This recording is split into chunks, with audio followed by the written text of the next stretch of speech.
একটা বেগুনার ওই সেজদা অনেক আকর্ষণীয় আল্লাহর কাছে। ওই সেজদার পুরা সওয়াব পাবেন মা এবং বাবা। যে তোমাকে দেখে দেখে সেজদা শিখছে, তোমাকে দেখে দেখে আল্লাহকে ডাকা শিখছে, যে তোমাকে দেখে দেখে আল্লাহর প্রেম ভালোবাসা শিখছে। ওই মা বাবা পিতা মাতা পূর্ণ সেজদার পূর্ণ নামাজের সওয়াব তারা পাইতে থাকবেন। কারণ আমরা পাপিষ্ট, আমরা গুনাহগার, নামাজ পড়ি। আর বাচ্চা কি গুনাহগার না মাসুম? নবী রসুলরা হন মাসুম, যাদের কোনো গুনাহ নাই। আর ছোট্ট শিশুরা হয় মাসুম, তাদেরও গুনাহ নাই। এই জন্য বাচ্চাদের সব কাজ ভালো লাগে। নবী রসুলদের সব কাজ উম্মতের কাছে ভালো লাগতো, যা বলে সেটাই ভালো লাগে। বাচ্চা যা বলে সবই ভালো লাগে। বাচ্চার জন্য জীবন দিয়ে দিতে মন চায়, বাচ্চার মুখে হাসি ফুটাইতে বেকুল থাকি আমরা, তার দাবি পূরণ করতে। সাহাবাই কেরাম নবী রসুলদের কথা পূরণ করার জন্য হাসতে হাসতে জীবন দিয়ে দিতেন। আমার নবী বলছেন এটা করাই লাগবে। ঘরে মাত্র গেছেন, এখনো অস্ত্র হাতের থেকে রাখেন নাই, পোশাক খোলেন নাই, দ্বিতীয়বার আওয়াজ আসছে আবার জেহাদে যাওয়া লাগবে, এইভাবে রওনা হয়েছে। আলহামদুলিল্লাহ আলহামদুলিল্লাহি ওয়া কাফা ওয়া সালামুন আলা ইবাদিহিল্লাযীনা ইসতাফা, আম্মা বা'দ। ফাআউযু বিল্লাহি মিনাশ শাইতানির রাজীম। বিসমিল্লাহির রহমানির রহিম। ওয়া মাল হায়াতুদ দুনিয়া ইল্লা মাতাউল গুরুর। সাদাকাল্লাহু মাওলানাল আযীম। وقال رسول الله صلى الله تعالى عليه وسلم: الدنيا مال من لا مال له، ودار من لا دار له، ولها يجمع من لا عقل له. وقال رسول الله صلى الله تعالى عليه وسلم: لو كانت الدنيا تعدل عند الله جناح بعوضة ما سقى كافرا منها شربة، أو كما قال النبي صلى الله تعالى عليه وسلم. মুআজ্জাজ হাজিরিন, আমি আল্লাহ পাক রব্বুল আলামিনের পবিত্র কালামের এক অংশ বিশেষ তেলাওয়াত করলাম এবং হযরত রাসূলুল্লাহ সাল্লাল্লাহু আলাইহি ওয়াসাল্লামের দুইখানা হাদিস শরীফ পাঠ করলাম। আল্লাহ পাক কোরআন শরীফ এবং হাদিস শরীফের উসিলায় আমাদের জীবনের সমস্ত গুনাহ মাফ করে দেন। আমাদেরকে কোরআনে পাক এবং হাদিসে পাকের সহি ইলম দান করেন।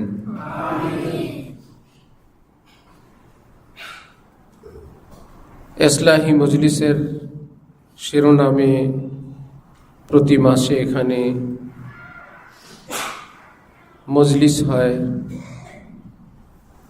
এই মজলিস যারা আয়োজন করেন, খিদমত করেন, অংশগ্রহণ করেন, কষ্ট করেন, আল্লাহ আমাদের সকলের জন্য এই মজলিসকে নাজাতের উসিলা হিসেবে কবুল ফরমান।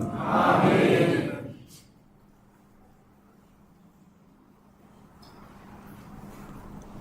হযরতওয়ালা করাচি আমাদের দাদা শেখ, আল্লাহ পাক হযরতের কবরকে নূর দ্বারা ভরপুর করে দেন। হযরত বলেন, কোন ভবনের বাহিরে যদি সাইনবোর্ড লাগানো থাকে,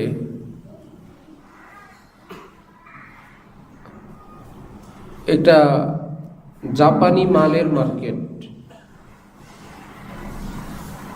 তাহলে সবাই জানবে এখানে ভিতরে সব দোকানেই জাপানি মাল।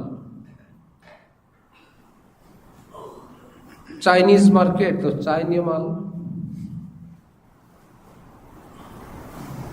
ঠিক এখানে বিশ্বের বিভিন্ন দেশে রেস্টুরেন্ট থাকে, পাকিস্তানি হোটেল, তো এখানে পাকিস্তানি খাবার, চাইনিজ রেস্টুরেন্ট চাইনিজ খাবার, তুর্কি রেস্টুরেন্ট তুর্কি খাবার। যেমন লেভেল থাকে বাইরে, ভিতরে সেই জিনিসই থাকে। কোনো একটা ভবনের বাইরে যদি লেখা থাকে এটা ধোকার ভবন, এই ভবনে সবকিছুর মধ্যে প্রতারণা এবং ধোকাবাজিতে ভরা।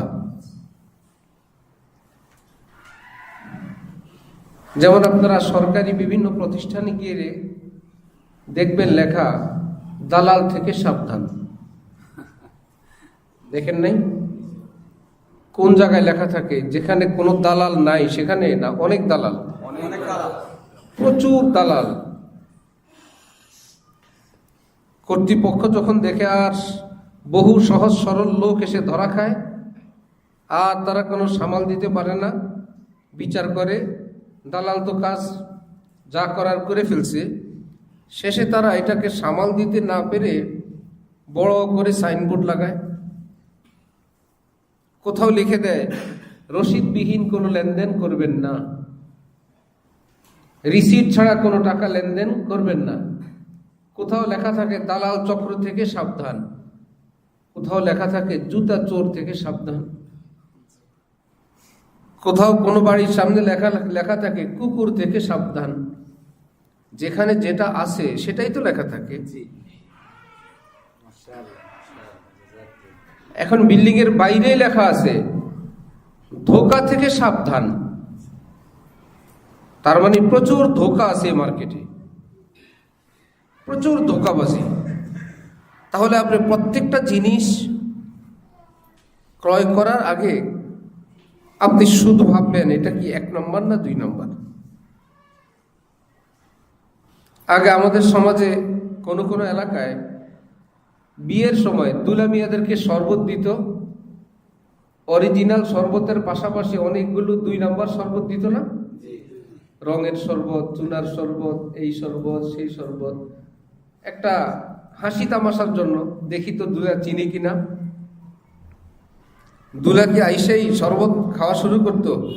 দাঁড়ায় দেখে, চোখ দিয়ে, বিবেক দিয়ে, বুদ্ধি দিয়ে, সাথী সঙ্গীদের থেকে সহযোগিতা করে, কেউ যদি পারে একটু যদি চিমটি চুমটি দিয়ে, আঙ্গুল দিয়ে কোনোভাবে যদি সংগ্রহ করা যায় কোনো কিছু, কারণ অন্যটার মধ্যে দিলে হাসাহাসি হবে, জরিমানা দিতে হবে, কারণ জানে আমাকে এইরকম একটা পরিস্থিতি অতিক্রম করে যাওয়া লাগবে, এখানে সব অরিজিনাল না। আরো লজ্জার কথা, কোনো কোনো এলাকায় বিয়ের পরে তাকে বউ চয়েস করে নেওয়া লাগতো। 3-4 জন বউ সাজায় রাখতো, এর মধ্যে একজন দাদি শাশুড়ি, একজন নানি শাশুড়ি, বুড়ি বুড়ি মহিলা গোমটা দিয়ে বসে থাকতো, এর মধ্যে তারও একজন বউ অরিজিনাল সেও থাকতো। কি মুশকিল, ঘোমটার মধ্যে কোনটা বউ আর কোনটা দাদি তাও তো চিনা মুশকিল। একজনের মাথায় সে হাত রাখলো, পিঠে হাত রাখলো, হইলে তো হইলো, না হইলে চিৎকার, জরিমানা দাও, তুমি চেনো নাই, তোমার বুদ্ধি নাই।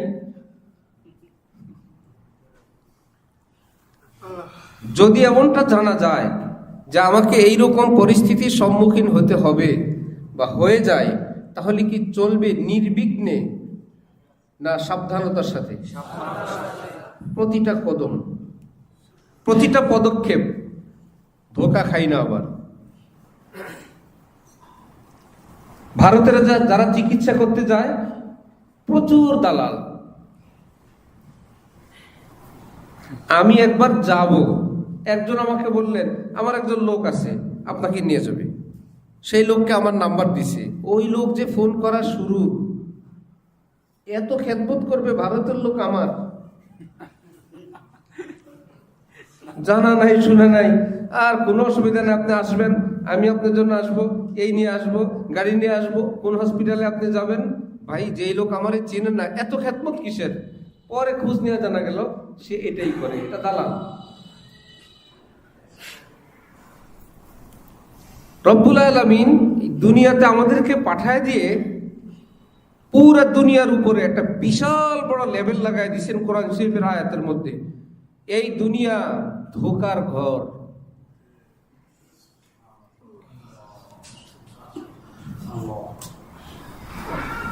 কিসের ঘর? সাইনবোর্ড কে লাগাইছেন? এইবার কি একদম ফিরি ফিরি চলা যাবে না সাবধানে? ধোকার ধোকা, ধোকা আর ধোকা। এখানে অরিজিনাল আছে, ধোকাবাজিও আছে। কি মুশকিল, প্রচুর ধোকা। আগেই বলছিলাম দালাল থেকে সাবধান। কোথায় লাগায়? প্রচুর দালাল। জুতা চোর হইতে সাবধান। একদিন চুরি হইলে পরের দিন সাইনবোর্ড লাগায়, বহু চুরির পরে সাইনবোর্ড লাগায়। রব্বুল আলামিন বলছেন মাতাউল গুরুর, এই দুনিয়া ধোকার ঘর। শুধু তোমাকে ধোকা দিবে আমার থেকে ছিনিয়ে নেওয়ার জন্য, শুধু তোমার সঙ্গে প্রতারণা করবে জান্নাত থেকে তোমাকে জাহান্নামী বানানোর জন্য, অরিজিনাল থেকে তোমাকে ডুপ্লিকেটের দিকে নেওয়ার জন্য, যেন তোমাকে ধোকা দিতে না পারে। দুনিয়াতে আসার সাথে সাথেই মুসলমানদের জন্য বিধান, ছেলে হোক মেয়ে হোক, কানের মধ্যে আজান ইকামত দিয়ে দাও। আল্লাহু আকবার, আল্লাহু আকবার। আল্লাহ সবচেয়ে বড়, আল্লাহ বড়। কারো কথা শুনবা না, শুধু আল্লাহটা শুনবা। সুবহানাল্লাহ। ধোকা থেকে মুক্তির একটা ঔষধ। অনেক কিছু দেখবা, অনেক কিছু শুনবা, কিন্তু মনে রাখবা সবচেয়ে বড় কে? এই কথাটা মনে রাখবা। আর একদম ফাউন্ডেশনে দিয়ে দিল এই কথাটা। মাত্র দুনিয়ায় আসছে, বুনিয়াদ ভিত্তিতেই আল্লাহু আকবার। আজান শুরু আল্লাহু আকবার, একামতে আল্লাহু আকবার, নামাজ শুরু আল্লাহু আকবার, নামাজে রুকুতে গেলাম আল্লাহু আকবার, সেজদাতে গেলাম আল্লাহু আকবার, উঠলাম আল্লাহু আকবার, শুধু আল্লাহু আকবার। জানাজার নামাজে কয় তাকবীর? চারোটা কি? চারোটা আল্লাহু আকবার, শুধু আল্লাহু আকবার। চতুর্দিকে আজান, আল্লাহু আকবার। এইদিকে আল্লাহু আকবার কানে দেওয়ার ব্যবস্থা করলেন। আবার মুসলমানদেরকে বললেন, শোনো, তোমার যে সন্তান দুনিয়াতে আসছে, আজান একামত তো শুনাইলা, জন্মের পর পর কোন নেক মানুষ দিয়ে যতদিন দুধ পান করে, যত অল্প সময়ের মধ্যে পারো, কোন আলেম বুজুর্গ আল্লাহওয়ালা, তার একটু মুখের থুতু ওই বাচ্চাটাকে খাওয়ায় দাও। মধুর মাধ্যমে, খেজুরের মাধ্যমে তিনি মধু মুখে নিবেন, খেজুর নিবেন, মুখের মধ্যে রাখবেন, একটু পরে তার মুখ থেকে একটু দিয়ে দিবেন, তো তার লালাটা বাচ্চার পেটে চলে যাবে। সাহাবায়ে কেরামের বাচ্চা হয়তো নবীজির দরবারে নিয়ে আসতেন, নবীজি একটু মধু কিংবা খেজুর মুখ জবান মুবারকে নিয়ে লালা মুবারক আঙ্গুল দিয়ে ওই বাচ্চার মুখে খাওয়াই দিতেন। যেন ধোঁকার থেকে বাঁচানোর কত ব্যবস্থা। একটু কথা শিখছে, নবীজি বলছেন কথা শিখলেই শিখাও। লা ইলাহা ইল্লাল্লাহ মুহাম্মাদুর রাসূলুল্লাহ, লা ইলাহা ইল্লাল্লাহ মুহাম্মাদুর রাসূলুল্লাহ। এটা তো অনেক লম্বা কথা, তার আগে শিখাও আল্লাহ। শিখে যায় মুসলমান, সবাই শিখায়, নামাজিরাও শিখায়, বেনামাজিরাও শিখায়, এবং ভাগ্যবান মনে করে আমার বাচ্চা আল্লাহ বলতে পারে। সবাই শিখায়। আমি গুনাহগার, আমি পাপিষ্ঠ, আমার বাচ্চার মুখে আল্লাহ আছে, আমি আল্লাহ শিখাইছি। শিখায় না? সবাই গর্ব করে। কমিউনিস্টরা, ইসলামের শত্রুরা, দুশ্মনরা হাজার চেষ্টা করে সারাদিন বই পুস্তক টেলিভিশন সব কিছু দিয়ে, এত কষ্ট করলো সারা জীবন। ওই লোকের ঘরে বাচ্চা হয়েছে, সে বাচ্চারা শিখায় আল্লাহ। কারণ তার রক্তের ভিতরে, আত্মার ভিতরে আল্লাহ ঈমান, আল্লাহর মহব্বত এমন ভাবে দিছেন, তারা সারা জীবন কষ্ট করেও আল্লাহর প্রেমটা মুছতে পারেনি, আল্লাহর ভালোবাসা নিভাই দিতে পারেনি। এই কথা বুঝে আল্লাহ ছাড়া উপায় নেই। একটু বড় হইলে শিখাও লা ইলাহা ইল্লাল্লাহ মুহাম্মাদুর রাসূলুল্লাহ।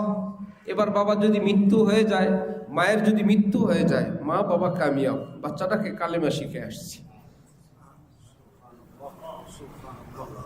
আর একটু বড় হচ্ছে এবার বাচ্চা, নবীজি বলেন এই বাচ্চাকে দিন শিখাও, আলিফ বা তা শিখাও, কোরআনে পাক শিখাও, উজু শিখাও, নামাজ শিখাও। এই শিখানোর পদ্ধতি দুইটা, একটা হলো মুখে শিখাবে আর একটা হলো প্র্যাকটিক্যাল শিখাবে। মুখের যে প্র্যাকটিক্যাল শিখানো বেশি কার্যকর। অর্থাৎ বাবাকে মাকে যদি নামাজ পড়তে দেখে, ওই সন্তান নামাজ অটোমেটিক পড়ে, বলতে হয় না। মায়ের পাশে বাচ্চা, বাবার পাশে বাচ্চা মসজিদে যায় অথবা নামাজের মুসল্লায় সেজদা করতে দেখেন নাই? অনেক বড় মানুষের সেজদার চেয়ে ওই শিশুর সেজদা অনেক সুন্দর। কত রকমের সেজদা, গাল কাজ করে সেজদা করে। আমরা নাক দিয়ে কপাল দিয়ে সেজদা করি, গাল কাজ করে সেজদা করে, একবার এই পাশে সেজদা করে, আরেকবার উপর হয়ে সেজদা করে। আমাদের হাজারো সেজদার চেয়ে তাদের সেজদাগুলো সুন্দর না? মাসুম তো, বেগুনা। একটা বেগুনার ওই সেজদা অনেক আকর্ষণীয় আল্লাহর কাছে। ওই সেজদার পুরা সওয়াব পাবেন মা এবং বাবা। যে তোমাকে দেখে দেখে সেজদা শিখছে, তোমাকে দেখে দেখে আল্লাহকে ডাকা শিখছে, যে তোমাকে দেখে দেখে আল্লাহর প্রেম ভালোবাসা শিখছে। ওই মা বাবা পিতা মাতা পূর্ণ সেজদার পূর্ণ নামাজের সওয়াব তারা পাইতে থাকবেন। কারণ আমরা পাপিষ্ট, আমরা গুনাহগার, নামাজ পড়ি। আর বাচ্চা কি গুনাহগার না মাসুম? নবী রাসূলরা হন মাসুম, যাদের কোনো গুনাহ নাই। আর ছোট্ট শিশুরা হয় মাসুম, তাদেরও গুনাহ নাই। এই জন্য বাচ্চাদের সব কাজ ভালো লাগে। নবী রাসূলদের সব কাজ উম্মতের কাছে ভালো লাগতো, যা বলে সেটাই ভালো লাগে। বাচ্চা যা বলে সবই ভালো লাগে। বাচ্চার জন্য জীবন দিয়ে দিতে মন চায়, বাচ্চার মুখে হাসি ফুটাইতে বেকুল থাকি আমরা, তার দাবি পূরণ করতে। সাহাবাই কেরাম নবী রাসূলদের কথা পূরণ করার জন্য হাসতে হাসতে জীবন দিয়ে দিতেন। আমার নবী বলছেন এটা করাই লাগবে। ঘরে মাত্র গেছেন, এখনো অস্ত্র হাতের থেকে রাখেন নাই, পোশাক খোলেন নাই, দ্বিতীয়বার আওয়াজ আসছে আবার জেহাদে যাওয়া লাগবে, এইভাবে রওনা হয়েছে। অস্ত্র হাত থেকে রাখতে পারেন না, আবার খবর আসছে, আবার রওনা হয়ে চলে আসছেন, নবীজি রাখছেন। তাহলে বাচ্চা পৃথিবীতে আসলো, কানে আল্লাহু আকবার, কথা বলতে লাগলো আল্লাহ লা ইলাহা ইল্লাল্লাহ মুহাম্মাদুর। শালীন পোশাক, অনেকে মনে করে বাচ্চা মানুষ, তাকে যে কোনো পোশাক পরাবো। বাচ্চাকেও শালীন পোশাক পরানো চাই, যে কোনো পোশাক পরানো সেটাও পোশাক। আর যদি দ্বীনি পোশাক পরান সেটাও পোশাক। ছেলে হোক মেয়ে হোক, তাকে দ্বীনি একটু লেবাস পরায় দেখেন কেমন লাগে। এইবার উমরার সফর, আমার ছোট বাচ্চা আমার সাথে মদিনা মুনাওয়ারায়, 7 বছর পূর্ণ হয় নাই, সাদা জামা পায়জামা, ছোট মানুষ, মদিনা শরীফ লিফটে। বিদেশি কোনো দেশের এক মানুষ, তারা ফ্যামিলি এক পাশে দাঁড়ায়, আমরা তো আমাদের জায়গায়, একজন বলতেছে ব্রাদার বিউটিফুল, বাচ্চাটার দিক তাকায় বলতেছে বিউটিফুল, মানে বাচ্চাটার পোশাকটা তার কাছে ওর ভালো লাগতেছে। কত পোশাকে তো দেখছে, এটা আবার বিউটিফুল কেন? এটার মধ্যে রাসূলুল্লাহ সাল্লাল্লাহু আলাইহি ওয়াসাল্লামের সুন্নতের নূর আছে। শার্ট প্যান্ট টাইরে কয়জনে বিউটিফুল বলে সারাদিনে দেখে। ছোট্ট একটা বাবুকে আপনি সুন্দর হাতাওয়ালা জামা মেয়ে বাবুকে পরায় দেখান, মেয়ে বাবুকে একটা হাফ প্যান্ট পরায় একবার দেখান, একটা পায়জামা পরে আরেকবার দেখেন। মেয়ে বাবুকে হাফ প্যান্ট পরে একবার দেখেন, একটা পায়জামা পরে আরেকবার দেখেন, খালি মাথায় একবার রাখেন, ছোট্ট হিজাব পরে আরেকবার দেখেন, দেখেন তো কেমনি সুন্দর লাগে। অনেক বেশ কম। ছোটবেলা থেকে তাদেরকে সুন্দর পোশাক পরানো, এটা একটা ট্রেনিং। এইবার তাদের দিন শেখার বয়স আসছে, তাদেরকে দিন শেখানো। আমরা মনে করি আমরা তাদেরকে দিন শেখাবো মানে পড়ালেখা করানোর পাশাপাশি কোরআন শরীফ পড়ায় দেওয়া, এটা আমার কাজ। কোরআন শরীফ পড়ানো একটা কাজ। পুরা ইসলামের সব বিধান কি শুধু কোরআন শরীফ পড়ানো? হাজার হাজার মাসআলা মাসাইল। কোরআন শরীফ পড়া হলো একটা। নামাজের মধ্যে শুধু কোরআন শরীফ পড়া না আরো কিছু আছে? সারাদিন আমরা চলবো শুধু কোরআন শরীফ তেলাওয়াত দিয়ে? তাকে সেটা শেখানো। দান সদকা শিখানো, আত্মীয়দের সঙ্গে সদাচার শিখানো, বড় ছোট শিখানো, নারী পুরুষ তাদের সঙ্গে দূরত্ব বজায় রেখে চাল চলন শিখানো, ভদ্রতা শিখানো। এটা মা বাবা অভিভাবকরা তাদেরকে শিখাইতে থাকবে। এইরকম ঘর যখন আল্লাহ পাক কাউকে দান করবেন, তার বাচ্চাগুলো এমন, তারা নিজেরা এমন, সেই ঘরটা কেমন হবে বলেন তো? আল্লাহ আমাদেরকে আল্লাহ দিন বুঝার তৌফিক দান করেন। তাহলে আল্লাহ পাক এই দুনিয়া সৃষ্টির পর হাজার কিছু দুনিয়ার মধ্যে সৃষ্টি করলেন, কিন্তু দুনিয়ার উপরে বিশাল বড় সাইনবোর্ড লাগাইলেন কিসের? এটা কি সব কিছু অরিজিনালের ঘর না ধোকার ঘর? ধোকার ঘর। মাতাউল গুরুর, কোরআন শরীফের আয়াত। দুনিয়ার সামান, ভোগ উপভোগের বস্তু সব ধোকা। এত সুন্দর জিনিস ধোকা। আমার শায়েখ বলেন, দেখো না একটা গোলাপ ফুল এত সুন্দর, একটু অপেক্ষা করো, কয়েকদিন পর শেষ। ধোকা না কি হইল? এত সুন্দর ফুল থাকে না, ঝরে যায়, ধোকাই হইল। এত সুন্দর ছোট্ট বাচ্চা, এত প্রিয়, হাত পা আঙ্গুল পেট পিঠ মাথা সবই সুন্দর লাগে। বাচ্চা গো থাকে এমন, কোমর ঝুঁককে মিসলে কামানি হুই, কই নানা হুয়া কই নানি হুই। ওই বাচ্চাই কয়েকদিন পর একজন নানা সাহেব, আরেকজন নানি সাহেবা। কোথায় গেল তার সেই রূপ লাবণ্য আকর্ষণ?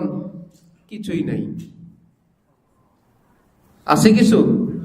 হযরতওয়ালা করাচি বলেন, যৌবন ছিল, রূপ ছিল, সৌন্দর্য ছিল, প্রিয়জন এসে বলছিল তুমি যদি রাজি হও 7 রাজার ধন দিব, সমরকন্দ বুখারা দিব, যা বলো তাই দিয়ে দিব, তুমি কেবল ইয়েস বলো। কোনো কারণে বেচারি সেই সময় ইয়েস বলতে পারেনি, বিয়ে হয়ে গেছে আরেক জায়গায়। দিনকাল শেষ, বার্ধক্যকালে এখন ভাবছে বিপদে পড়ছি। সেই ছোটকালের বন্ধু এবং প্রেমিক হইতে চাইছিল যে আমার জন্য সমরকন্দ বুখারা, রাশিয়ার এক একটা রাজ্য, আমার প্রেমে পড়ে সে বুখারা রাজ্য দিতে চাইছিল। আজকে তো ঘরে পোলাও পাকানোর জন্য একটা আলু বুখারা দরকার, দেখি তো দেয় কিনা। লাঠি ভর দিতে দিতে গিয়া যৌবনকালে সেই প্রেমিকের বাসায় গিয়া উঠছে যে আমি তোমার সেই লায়লা, দাঁত নাই যে পোলাও পাকানোর জন্য কয়টা আলু বুখারা দেওয়া যাবে। ওই বেটাও তো তখন বিছানা শোয়া। এই পরিচয় দিলে সে আগের কথা যদি বলে, সে কি মনে করবে মানুষ না শয়তান? লা হাওলা ওয়ালা কুওয়াতা ইল্লা বিল্লাহ, আউযু বিল্লাহি মিনাশ শাইতানির রাজিম। শয়তান আসছে, শয়তান আসছে। হযরত বলেন, কেন ভাই, এখনো তো মৃত্যু হয় নাই, হাসর মাঠ আসে নাই, কয়েকটা বছর পার হয়েছে মাত্র। মাতাউল গুরুর, সব ধোকার ধোকা। এক আল্লাহওয়ালার খাদেম বাইরের কাজ করেন, ভিতরে খাদেমা ভিতরের কাজ করেন। খাদেমা বেচারি টের পাইছে হুজুরের খেদমত করে যে ছেলেটা, কর্মচারীটা, সে আমার উপর আসক্ত। হুজুরের স্ত্রীর মাধ্যমে হুজুরকে জানায় দিছেন যে ওই ছেলেটা আমার প্রতি আকৃষ্ট। ইশারা ইঙ্গিতে বিভিন্নভাবে সে আমার প্রতি লালায়িত। ওই আলেম বুজুর্গ তার স্ত্রীকে বলছেন, এই ট্যাবলেটটা মেয়েটাকে খাওয়ায় দাও, আর যা কিছু শরীর থেকে বের হবে একটা পাত্রের মধ্যে রাখো। এমন খাওয়ান খাওয়াইছে ঔষধ, অনেক বেশি বাথরুম হওয়ার ঔষধ, ঘন ঘন বাথরুমের। এই মেয়ে খাওয়ার পর প্রচুর পরিমাণ ইস্তিনজায় দেচে দেচে হুজুর বলছেন সব জমা রাখতে। বিশাল বড় এক পাত্রের মধ্যে সব জমা রাখছে। 3 দিন 4 দিন একদম লাশ, ঠোঁট শুকায়, গাল ভিতরের দিক গিয়া, চোখ গড়তে চলে গেছে, অবস্থা খারাপ। এইবার মেয়েটাকে বলছে যে ঠিক আছে, এই মেয়েটাকে ওর সঙ্গে একটু দেখা করতে বলো। এইবার খাদেম সাহেবের সামনে গেলে খাদেম সাহেব উল্টা দিকে দৌড়। আল্লাহ রে, কি ভূতের মতো দেখা যায়। এইবার হুজুর ডাকছেন, ডাকে বললেন এই মেয়েটাকে বলো তার যে পাত্রের মধ্যে এই কয়েকদিনের এক্সপোর্ট যা কিছু তার শরীর থেকে বের হয়ে গেছে সেটাকে নিয়ে আসো। বিশাল পাত্রের মধ্যে আইনা বলল, তোমার প্রেম পাত্র এটাই ছিল, এগুলো ততদিন তার দেহে ছিল, রূপ লাবণ্য ছিল, তুমি তার জন্য পাগল ছিলা, এটা দেহ থেকে একটু আলাদা হয়ে গেছে, এখন আর তাকে ভালো লাগে না, বুঝা গেল তোমার ভালো লাগার জিনিস এইটাই ছিল।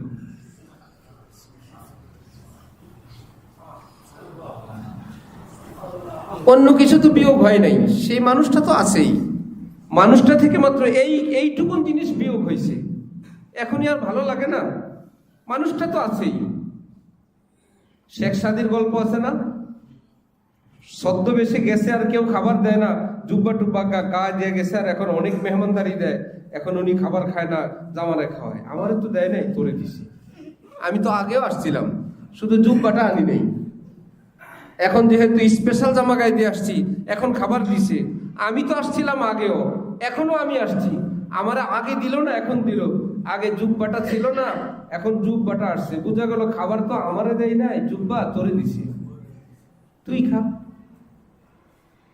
ওই বুজুর্গ বললেন যে বাবা কেন, মেয়েটা তো আগের মেয়েটাই, তার দেহ থেকে শুধু এইগুলোই বের হয়েছে, আর কিছু যায় নাই, সুতরাং তোমার আকর্ষণের বস্তু বোঝা গেল এটাই ছিল।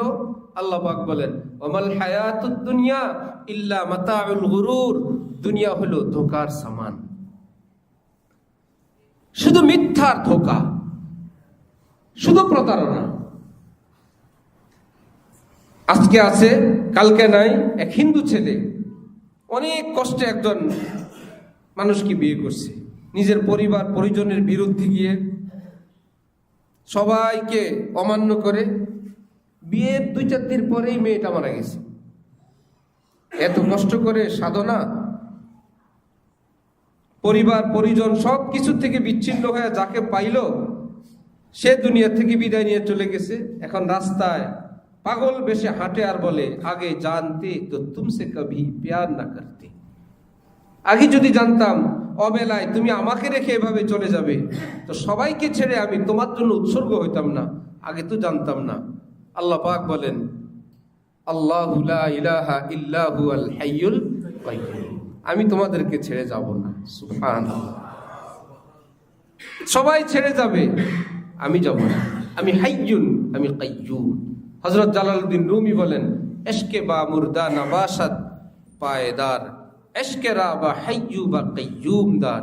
হে বন্ধু, এমন জায়গায় প্রেম করো না, এমন জায়গায় দিল লাগাও না যে নিজেই থাকবে না, এমন জায়গায় দিল লাগাও যে মহান আল্লাহ থাকবেন, তোমার ভালোবাসা তোমার মহব্বতকে যিনি বরণ করতে পারবেন, তোমার ডাকে যিনি সাড়া দিতে পারবেন, তোমার যিনি উপকার করতে পারবেন, তোমার প্রেম ভালোবাসা মহব্বত তার সঙ্গে করো। আল্লাহ আমাদেরকে তৌফিক দান করেন। হযরত ওয়ালা করাচি আমাদের দাদা শেখ হযরত বলেন যে ভাই দুনিয়া যে আমাদেরকে ছেড়ে দিবে, নিমুখ হারাম দেখবা, শোনো এখনো কেউ মারা যায় নাই, কোটিপতি, 1000 কোটি টাকার মালিক, অনেক রূপ লাবণ্যওয়ালা মানুষ, অনেক সুন্দর, যার জন্য সমাজের সব নারী পুরুষ সবাই পাগল, এত বড় বস, এত টাকা, এত বড় নেতা, এত বড় শিল্পপতি, অসুস্থ, অক্সিজেন লাগানো, ডাক্তারদের বোর্ড বসে সিদ্ধান্ত নিল জি বস এখনো জীবিত, উনি মৃত্যুবরণ করেন নাই। এবার বসের কানে কানে যদি বলা হয় বস আমেরিকা থেকে এত $1000 আসছে, বস কি চোখ খুলতে পারে? বস অমুক কারখানায় কি ইয়া লাগাবো, এসি লাগাবো, বস স্যালারিটা দিয়ে দিব বস, আমাদের অমুক জায়গায় এত কোটি টাকা লাভ হয়েছে। হ্যাঁ, বস কোনো উত্তর দিতে পারতেছে? কোনো জবাব দিতে পারতেছে না। সবাই বলতেছে বস জীবিত। ডাক্তার বলে বস মারা যায় নাই, বস একটা সাইন করেন এত টাকার। বস জীবিত থাকতে দুনিয়া বসকে ছেড়ে দিছে যে না, এটা দিয়ে আমাদের কোনো কাজ হবে না। তার সহায় সম্পত্তি সবাই তাকে দূরে সরায় দিছে, আর কেউ সঙ্গে থাকতেছে না। হসপিটালে ডাক্তারদের হাওয়ালা করে দিছে, লাইফ সাপোর্টে দিলে আর কেউ প্রবেশ করতে পারতেছে না। ডাক্তাররা বলে দিছে আমরা খোঁজ খবর নিব, কয়েক ঘন্টা পর পর জানায় আছে, আবার বলে আছে। এ আছে কি আসলেই আছে না নাই তাও জানা নেই, ঠিক না? অনেক লোকের রুগীর অভিভাবকরা বলে লোক 2 দিন আগে মারা গেছে, শুধু বিলের জন্য আমাদের 2 দিন পরে জানাইছে। সত্য মিথ্যা তারা জানে। দুনিয়া ছেড়ে দিছে, দুনিয়াতে থাকতেই, যেই দুনিয়া নিঃশ্বাস থাকতে মৃত্যুর আগেই আমাকে আপনাকে ত্যাগ করবে। হযরত বলেন এক কাজ করো, এই দুনিয়াকে আমরা আগেই বর্জন করে দিই, যেহেতু ধোকা, অরিজিনাল শরবত ডুপ্লিকেট শরবত একটু বেছে নিব। হ্যাঁ, এখানে মন্দিরও আছে, মসজিদও আছে, এখানে হাজার লায়লাও আছে, এখানে প্রিয় মাওলাও আছে, এখানে গলত পথে খরচের ব্যবস্থা আছে, এখানে সঠিক পথে খরচের ব্যবস্থা আছে, এখানে সময়কে আড্ডাবাজিতে খরচ করারও ব্যবস্থা আছে, এখানে সময়কে আল্লাহর পথে ব্যয় করারও ব্যবস্থা আছে। হাজারো ধোকার মাঝে অরিজিনাল কি নাই না আছে? আছে। হাজার ধোকার মাঝে সঠিকও আছে। রব্বুল আলামিন বলেন কদম কদম কদম কদম যদি হুঁশিয়ারির সঙ্গে থাকো, আর হুঁশিয়ারির সঙ্গে থাকার জন্য জন্মের পর আল্লাহু আকবার, কয়েকদিন পর কালেমা, কয়েকদিন পর দিন, সারা পৃথিবীতে নবী রসুল, তাদের অবর্তমানে আলেম ওলামা, নবীরা আলেমরা, নবীর ওয়ারিস, তারা কেবল বলতে থাকবেন জান্নাত এই দিকে, জান্নাতের পথ নামাজ, জান্নাতের পথ হালাল, জান্নাতের পথ পর্দা করা, জান্নাতের পথ মুরব্বীকে শ্রদ্ধা করা, জান্নাতের পথ পরোপকার করা, জান্নাতের পথ মানুষকে ক্ষমা করে দেওয়া, জান্নাতের পথ যে কোনো মজলুম মানুষের পাশে দাঁড়ানো, জান্নাতের পথ স্ত্রী সন্তানের সঙ্গে সদাচার করা, জান্নাতের পথ নারীরা তার স্বামীর সঙ্গে সদাচার করা, খেদমত করা। আলেমরা কেবল বলতেই থাকবেন, ভাগ্যবানরা সে পথে চলবে। আর যাদের কপাল পড়ছে, হাজার বলার পরেও সেই দিকে কর্ণপাতের সুযোগ হবে না, যে কোনো ভাবে তারা জাহান্নামের পথটা বেছেই নিবে। যে জেনে বুঝে সেই পথে চলে, তাকে তো আর উল্টে, জাগ্রত মানুষকে জাগানো যায় না, ঘুমন্ত মানুষকে জাগানো যায়, জাগ্রত মানুষকে কি জাগানো যায়? এই জন্য আমার ভাই, এই দুনিয়া ধোকার ঘর, এটা আমার আপনার মনে রাখা দরকার। কবরে দেয় কারা? শত্রুরা এসে কবরে দেয় না আপনরা কবর দেয়? কবরের ব্যবস্থা করে কারা? বিদেশের লোকেরা না আপনজনেরা? আপনজনেরা। কাফনের কাপড় কিনে আপনজনরা, কবরের জায়গা নির্ধারণ করে আপনজনরা, জানাজার টাইম নির্ধারণ করে আপনজনরা, জানাজার ইমাম নির্ধারণ করে আপনজনরা, হাতে ধরে কবরের নামায় আপনজনরা। ওফো, যাদের জন্য এত আয়োজন, তারাই আমার কবরে পাঠানোর জন্য সব ব্যবস্থা করবে, এই আপন। আল্লাহ পাক বললেন দেখলা, তাদের দিয়েই তোমারে কবরে পাঠাবো।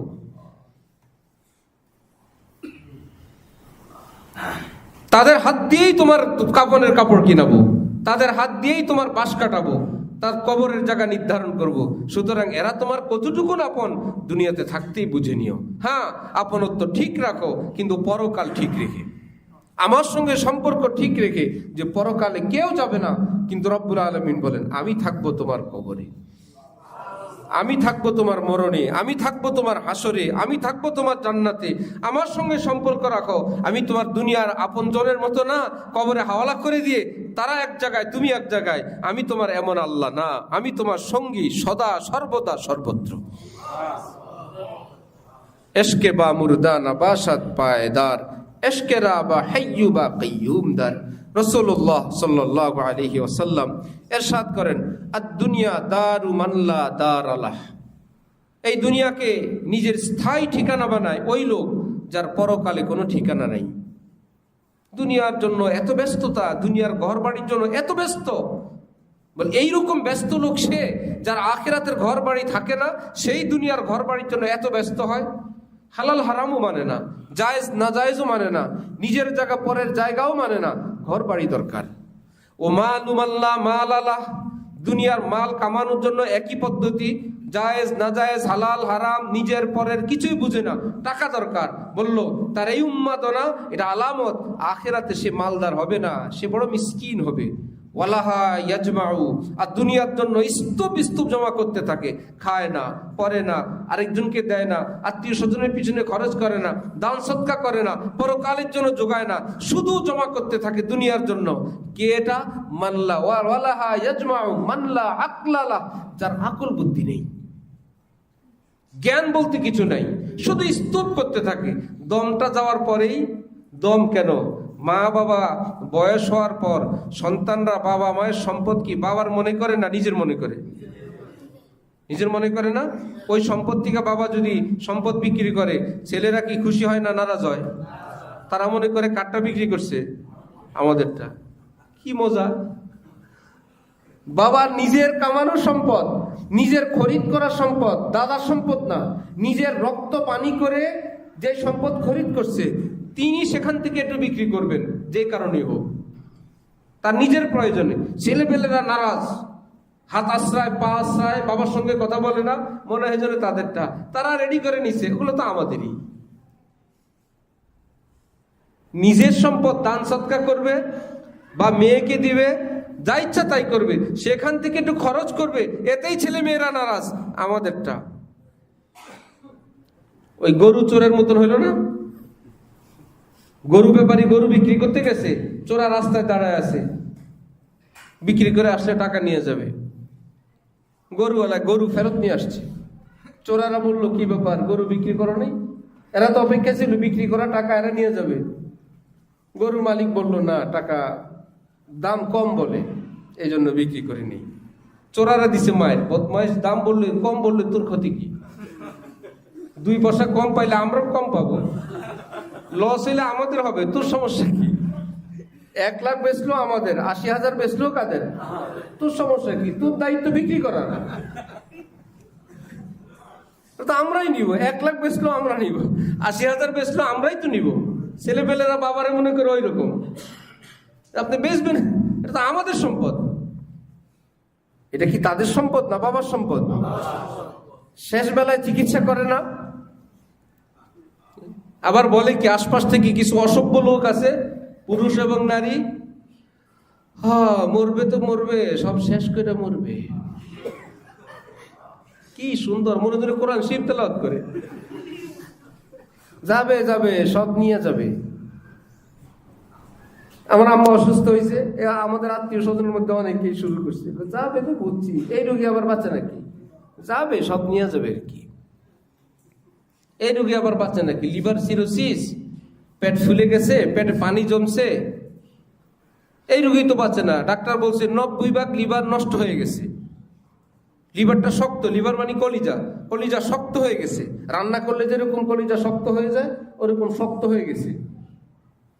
ওর থেকে প্রতিদিন 3-4 লিটার পানি বের করতে হয় পেট থেকে।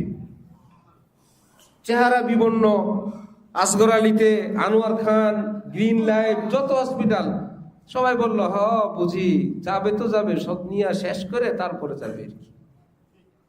ওনাকে ফতোয়া কি আর আমরা শুনি? আলহামদুলিল্লাহ রব্বুল আলামিন, আমার সেই মা সুস্থ, এখন বেড়ায়, রান্না করে। আজকেও ফোন করছি, কি খুশি, আব্বা আম্মা দুইজনে মিলে রান্না বান্না করতেছে, পূর্ণ সুস্থ। ডাক্তাররা বলছে 100% লিভার ভালো, 100% সুস্থ, এমন না যে 2-1 পয়েন্ট খারাপ আছে, বললো 1 পয়েন্টও খারাপ নাই। যার সম্পদ সে তার সম্পদ দিয়ে তার চিকিৎসা করে না ছেলেরা, খামাখা মারা যাবে, এই লোকটার জন্য টাকা খরচ করে লাভ আছে? ওই টাকাগুলো সন্তানের নিজের না, বাবার সম্পদ বিক্রি করা, বাবার চিকিৎসা, মায়ের চিকিৎসা সেটাও করে না, সেই সন্তানের জন্য রেখে যাবেন।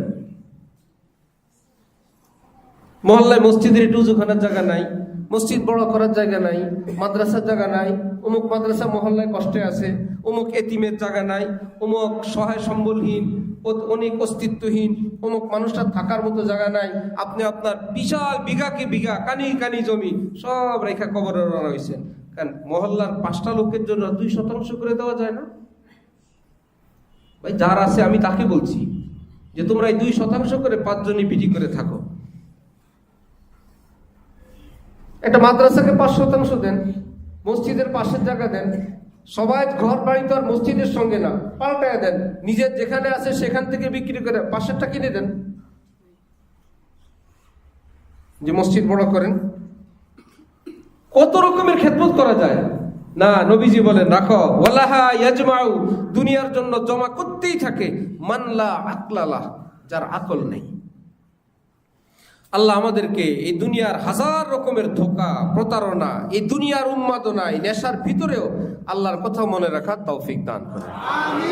হঠাৎ ডাক আসবে, বুলালে না জানে বুলালে পিয়া কিস ঘড়ি তো রহ যায় তখতি খাড়ি কি খাড়ি। হঠাৎ ডাক আসবে, যে যেভাবে আসি এভাবেই রওনা হওয়া লাগবে। এই জন্য তওবাতিল্লাহ করে প্রস্তুত থাকা, আর মানুষের হক থাকলে সেটা পরিশোধ করে প্রস্তুত থাকা, কমপক্ষে একটু লেখাপড়া, একটু কাগজে কলমে লিখে রাখা, আপনজনকে জানায় রাখা, এবং দান সদকা যেটা করার করব বললে এটা কোনো সওয়াব হয় না। দান করব একটা হলো নিয়ত, আর একটা হলো প্রতারণা। একটা হলো করার নিয়ত, আর একটা কি প্রতারণা। একটা হলো হ্যাঁ নিয়ত করছি মাদ্রাসা মসজিদে এত দিব, এটা হলো নিয়ত। আর একটা হলো দেখি ইনশাল্লাহ আশা আছে। আসলে এই আশা শয়তানের এটা প্রতারণা ভিতরে রেখা মৃত্যু পর্যন্ত ছুটি।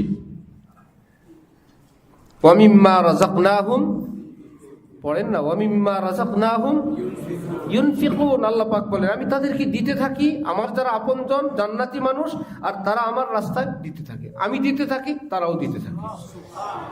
সব সময় খরচ করার একটা অভ্যাস, সব সময় ও আজকে তো কিছু দান করি নেই, এই সপ্তাহে তো কিচ্ছু দান করি নেই, আলহামদুলিল্লাহ এই সপ্তাহে তো আমার অনেক টাকা রুজি হয়েছে, আমি তো এই সপ্তাহে বেশ কিছু কামাইছি, এই সপ্তাহে তো আমার বেতন হয়েছে, স্যালারি হয়েছে, আমি তো কিছুই করি নাই, আল্লাহ এই মাসে আমার লাভ হয়েছে, অমুক জায়গায় এত লাভ করছি, কিছুই তো দান করি নাই। সব সময় মনে রাখা আল্লাহ আমারে দিলে আমি সব সময় দিব। রব্বুল আলামিন বলে তুমি যদি এরকম দিতে থাকো আমি আরো দিতে থাকবো। যার কম আছে কম, বেশ থাকলে বেশ। এই জন্য দুনিয়াকে দুনিয়ার বিবেচনায় দেখা, দুনিয়াকে এত খাতির না করা যে দুনিয়া আমার আপন।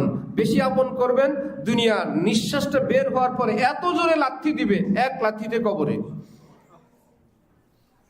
আল্লাহ আমাদেরকে দুনিয়ার মধ্য থেকেই পরকালের প্রস্তুতি গ্রহণের তৌফিক দান করেন।